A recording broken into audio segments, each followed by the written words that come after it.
Before Marilyn Monroe stood above a subway grate and became the image of American beauty, another woman had already haunted the imagination of an entire generation. Her name was Evelyn Nesbit.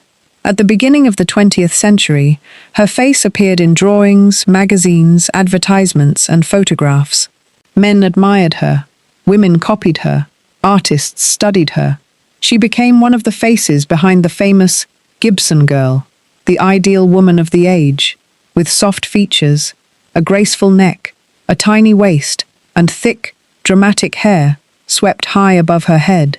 But behind that perfect image was not a fairy tale. It was a story of poverty, hunger, ambition, powerful men, and a young girl who was admired by the world before she was old enough to understand what that admiration could cost her. Evelyn Nesbit was born on Christmas Day in 1884, in Pennsylvania, into a family that once had respectability, but very little security. Her father died when she was still a child, and his death changed everything. Without him, Evelyn's mother was left alone with 2 children and almost no money.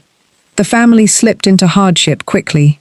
Their home became a boarding house, and even then, there were days when food was painfully scarce.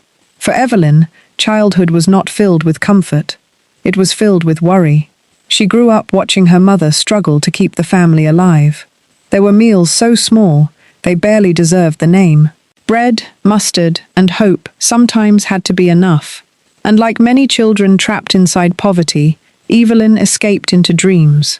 She loved fairy tales, stories where a poor girl might be rescued, where beauty could open doors, where some grand twist of fate could carry someone far away from hunger and fear. What Evelyn did not know was that her own beauty would become that twist of fate. By the time she was a teenager, strangers were already turning to look at her. Her mother noticed it too. Evelyn had the kind of face that made people stop. She was delicate, luminous, almost unreal, the sort of beauty artists were always searching for. But in a poor family, beauty was not just beauty. It could become survival. When Evelyn was about 14, the family moved to Philadelphia, and all 3 of them found work in a department store. It was ordinary work, exhausting and poorly paid. But then, inside that world of counters, customers, and long working days, Evelyn was approached by an artist who asked if she would sit for a portrait. That moment changed the direction of her life. Soon, more artists wanted to draw her. Then painters wanted her. Then photographers. Evelyn became known among Philadelphia's creative circles as a model with a rare, unforgettable face. Her mother, who had spent years trying to keep the family from falling apart, began to see possibility. Maybe Evelyn's beauty could do what hard work had not done. Maybe it could lift them into a better life. Before long, the Nesbit family moved again, this time to New York City. They arrived with letters of introduction to important artists and the desperate hope that Evelyn's looks would carry them into a brighter future. And for a while, it seemed to work. Evelyn quickly became one of the most sought-after young models in the city. Her image appeared everywhere. She posed for well-known illustrators, sat for portraits, and became part of a new world filled with studios, sketches, velvet curtains, and wealthy men who knew how to make poor girls feel chosen. She was still only a teenager, yet the city looked at her as if she were already a woman. New York at that time was a place of extreme contrasts. On one side were the rich families of the Gilded Age, the Vanderbilts, the Astors, the Carnegies, and others who lived in mansions so large they looked like palaces. Their homes had libraries, ballrooms, servants, imported furniture, and chandeliers dripping with luxury.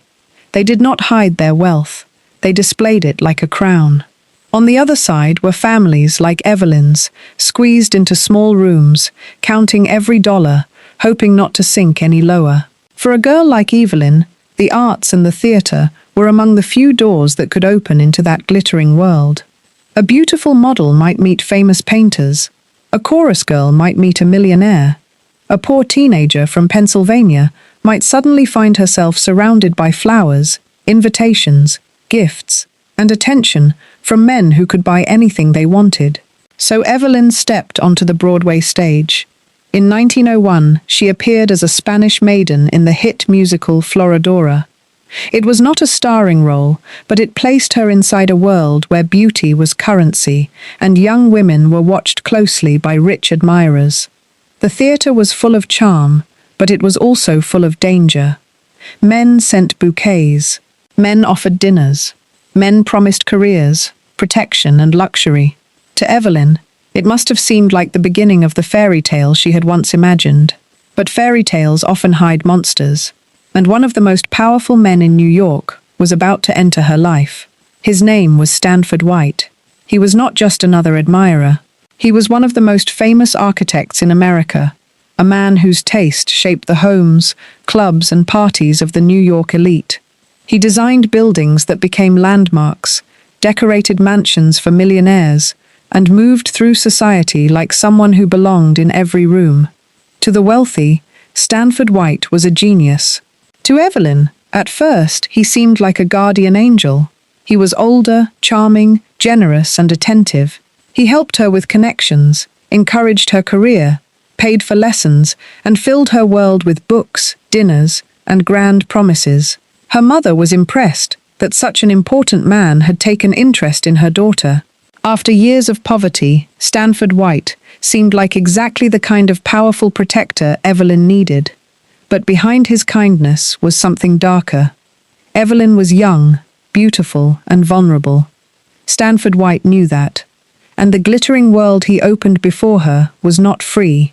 It came with a price she could not yet see. Stanford White did not appear dangerous at first.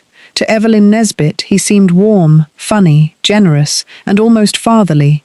He was nearly 3 times her age, already married, and powerful enough to change the lives of people around him with a single introduction. In New York society, his name opened doors. To a poor teenage girl trying to survive in a city built for the rich, that kind of attention was difficult to refuse. White understood the world Evelyn wanted to enter.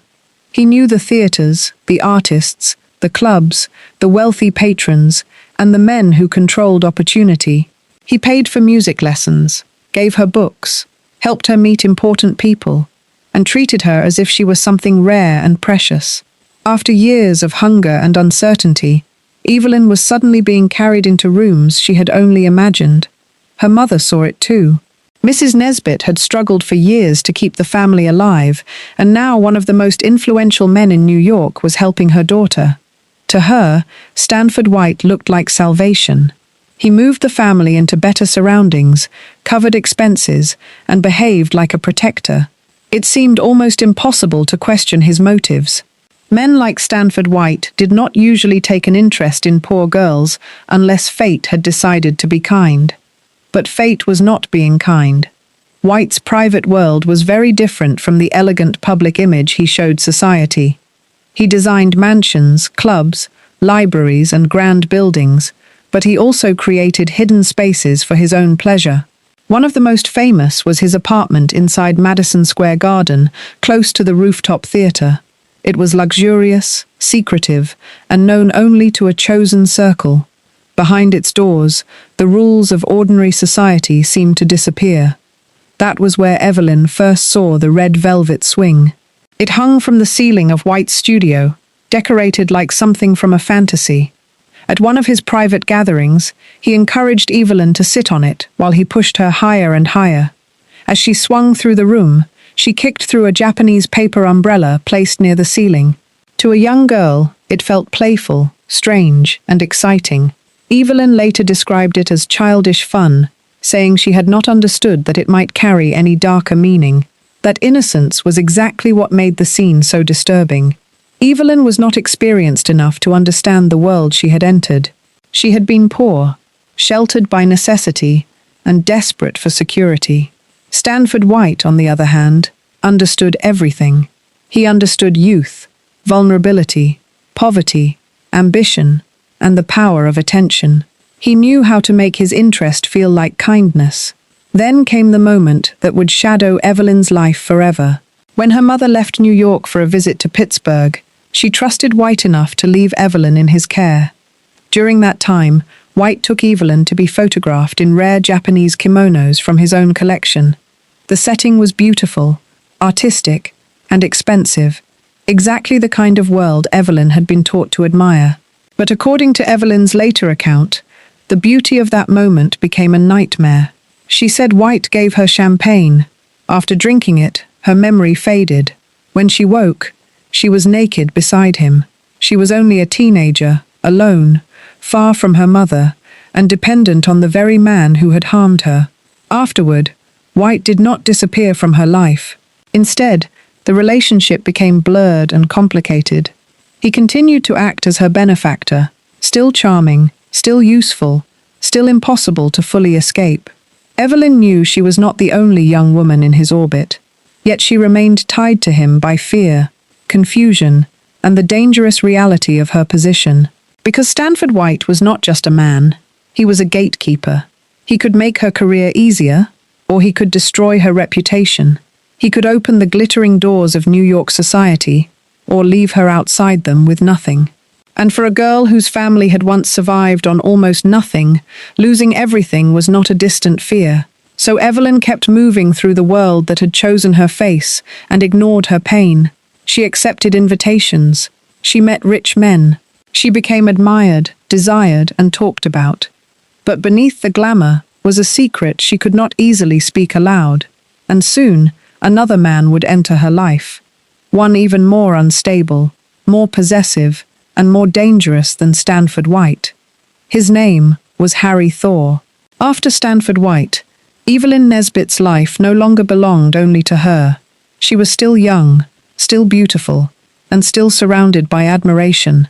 But beneath the attention was a secret that followed her everywhere. New York saw the face on the magazine covers, the stage girl with the famous hair. The model artists wanted to capture again and again. But Evelyn knew what had happened behind the closed doors of Stanford White's private world. And she also knew that powerful men rarely paid the price for what they did. In public, White remained admired.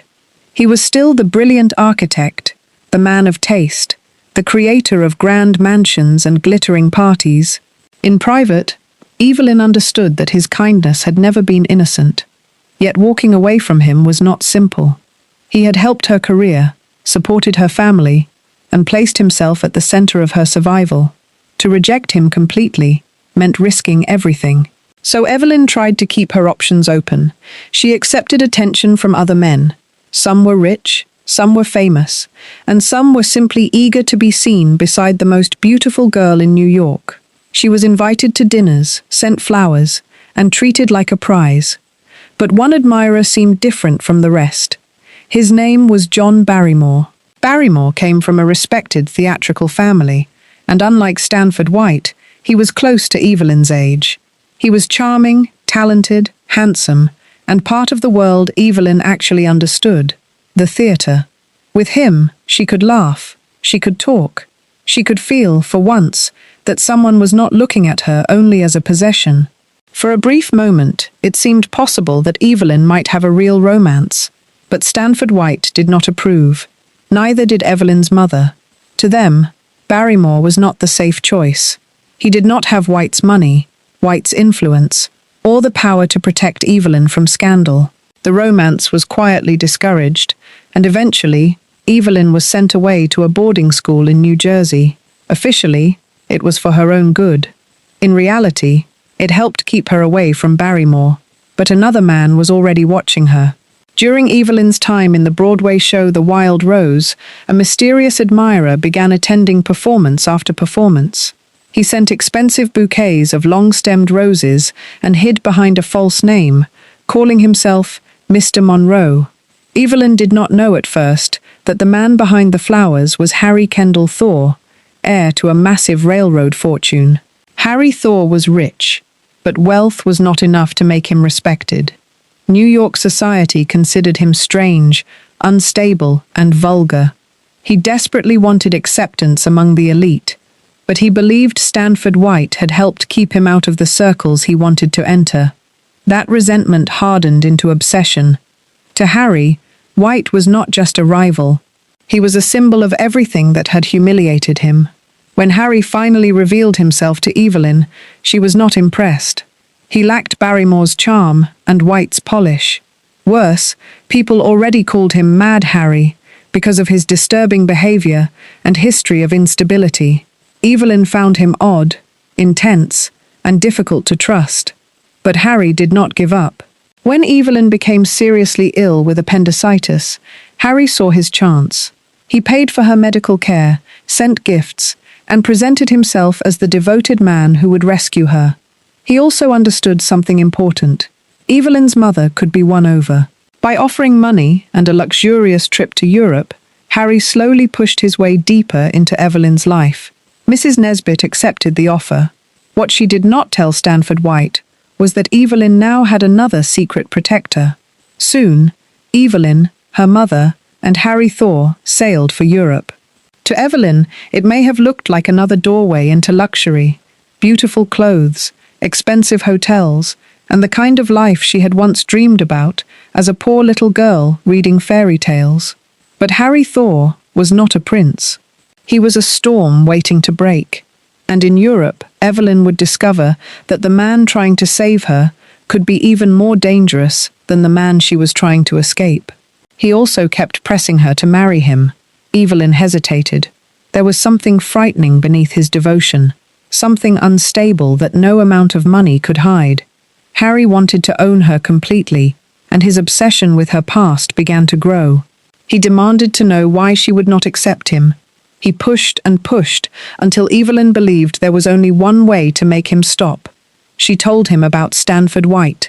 Evelyn believed the truth would disgust Harry. She knew he was obsessed with female purity, and she thought that once he heard she had already been involved with another man, he would no longer want her. So she told him what had happened in White's private world. The champagne, the blank memory, the terrible morning when she woke beside him. Europe was supposed to be Evelyn Nesbit's escape. At first, Harry Thaw made it look like one. He dressed her in beautiful clothes, covered her in jewels, took her through glamorous cities, and introduced her to the rich, the titled, and the powerful. For a girl who had grown up with hunger and uncertainty, it must have felt like stepping into the fairy tale she had always wanted. But the fantasy did not last. Harry was not simply generous, he was possessive. The more time he spent with Evelyn, the more he tried to control her. He watched her closely, questioned her constantly, and became furious over the smallest things. At restaurants, he could turn cold or violent if something displeased him. If Evelyn went to the ladies' room, he sometimes stood guard near the door, as if she might vanish from him. But Harry did not react the way she expected. He wept. To Evelyn, his tears looked like tenderness. In that moment, she saw not a madman, but a man who seemed heartbroken for her. She believed, perhaps for the first time, that Harry might truly care. What she did not fully understand was that Harry's grief was tangled with something far darker: rage, jealousy, and an old hatred for Stanford White. Harry had already been obsessed with White long before Evelyn confessed. He had blamed White for keeping him out of elite New York society. He had hired detectives to follow him. He had gathered stories about White's private hideaways and his alleged treatment of young women. Evelyn's confession did not create Harry's obsession, it fed it. Then the trip became a nightmare. Harry took Evelyn to a secluded Gothic castle in Austria, a place that should have looked romantic from the outside, but became a prison inside. He arranged for the servants to stay away and kept Evelyn isolated. For nearly 2 weeks, he locked her in a room and beat her until her body was covered with painful marks. The man who had cried over her pain was now causing it himself. Eventually, Evelyn escaped and returned to New York alone. But even there, she was not free. Harry's detectives soon found her, and his pursuit began again. He came back into her life with apologies, gifts, promises, and desperate attempts to win her trust. Evelyn was now estranged from her mother, disappointed in Stanford White, and frightened of scandal. She knew Harry could expose her past at any moment. She also knew Stanford White could not truly protect her. White was married. He had power, but that power had never belonged to Evelyn. He had known enough about Harry's reputation to warn her. yet he had not saved her from him. To Evelyn, that betrayal mattered. Harry, for all his cruelty, offered something White never could: marriage, money, and a name that might shield her from ruin. So Evelyn made the choice that would seal all their fates. On April 4th, 1905, she married Harry Thaw. She wore a black traveling suit, a strange and gloomy choice for a bride. Perhaps no one understood it at the time, but it suited the marriage perfectly. This was not the beginning of happiness. It was the beginning of the final act. Within little more than a year, Harry Thaw would stand on a rooftop in New York, raise a pistol in front of a crowd, and turn Evelyn's secret into one of the most infamous murders in American history. By 1906, Evelyn Nesbit's life had become a cage built by two powerful men. Her marriage to Harry Thaw had not brought the freedom she hoped for. Instead of the glamorous life she had imagined, Harry took her to Pittsburgh, where they lived under the shadow of his controlling mother. Evelyn was rich now, at least in appearance, but she was not happy. She had escaped poverty, yet she had not escaped fear. Meanwhile, Stanford White's own world was beginning to crack. To New York society, he still appeared untouchable. The great architect, the man who shaped taste, the genius behind mansions, clubs and landmarks. But privately, his finances were failing. Bad investments had left him under pressure, and even his treasured art and antiques were being sold to cover his losses. His health was suffering, and he had become aware that detectives were following him. Harry Thaw had not forgotten him. His hatred of White had only grown. To Harry, Stanford White was not merely the man connected to Evelyn's painful past. He was the enemy who had humiliated him, blocked him from society, and, in Harry's mind, corrupted the woman he wanted to possess completely. Then came the night that made all three names infamous. On June 25, 1906, Harry and Evelyn were in New York, preparing for a trip to Europe. That evening, they dined at Café Martin with friends. By chance, Stanford White was also there. The men did not speak, but his presence was enough. The old obsession was suddenly in the room again. After dinner, Harry, Evelyn, and their friends went to the rooftop theater at Madison Square Garden. The building itself had been designed by Stanford White, and above it, under the summer night sky, the city's wealthy gathered for entertainment, drinks, and spectacle. No one knew they were about to witness something far darker than a stage performance. The show failed to hold their attention, and the group decided to leave early. As they moved through the rooftop crowd, Harry slipped away. Moments later, gunshots shattered the evening. Evelyn turned and saw her husband standing with a pistol in his hand. Stanford White sat slumped in his chair, bleeding, dying in the very building that had once symbolized his brilliance. There was no mystery about who had fired the shots. Harry Thaw had killed him in front of witnesses. But the public reaction was not as simple as guilt and punishment. Once the newspapers learned about Evelyn's past with White, the murder became a national obsession. Harry was painted by many as a husband defending his wife's honor, while Stanford White's private life was dragged into the open. His fame as an architect was suddenly overshadowed by stories of young women, secret rooms, and hidden abuses. The trial began in January 1907, and Evelyn became the star witness. Only 22 years old, she was forced to tell the world what had happened to her as a teenager. She spoke of the champagne, the lost memory, and waking beside Stanford White. As she testified, Harry sobbed openly. Reporters filled the courtroom. The public devoured every detail: beauty, sex, money, murder, and high society had collided in one unforgettable scandal. Harry's defense claimed he had been temporarily insane, driven mad by Evelyn's story. The first trial ended with a deadlocked jury. In the second trial, his lawyers changed strategy and argued that Harry had suffered from serious mental illness since childhood. This time it worked. He was found not guilty by reason of insanity and sent to an institution for the criminally insane. Crowds cheered him as if he were a hero. Evelyn, meanwhile, was left to live with the damage. Harry's family eventually abandoned her. In 1910, she gave birth to a son, Russell, though Harry denied being the father. She divorced him in 1915 and tried to rebuild her life through vaudeville, silent films, dancing, and later even teaching art. But fame never fully freed her. Her name remained attached to scandal, and the world never stopped seeing her as the beautiful girl at the center of a murder. Her later years were restless and painful. She struggled with addiction, suffered emotional collapse, and attempted to take her own life at least once. The men who had once fought to possess her moved into legend, but Evelyn had to continue living with the consequences. Harry Thaw died in 1947 and left her a small amount of money in his will. Evelyn Nesbit died in 1967 in a nursing home in Santa Monica at the age of 82. She had once been called the most beautiful girl in America. Artists had turned her face into an ideal. Men had worshipped her, pursued her, used her, and destroyed each other over her. But behind the famous image of the Gibson Girl was a real young woman who had been pushed through life by poverty, beauty, and the dangerous desires of men who mistook possession for love. And perhaps that is the saddest part of Evelyn Nesbit's story. The world remembered her beauty, but it rarely understood what that beauty cost her.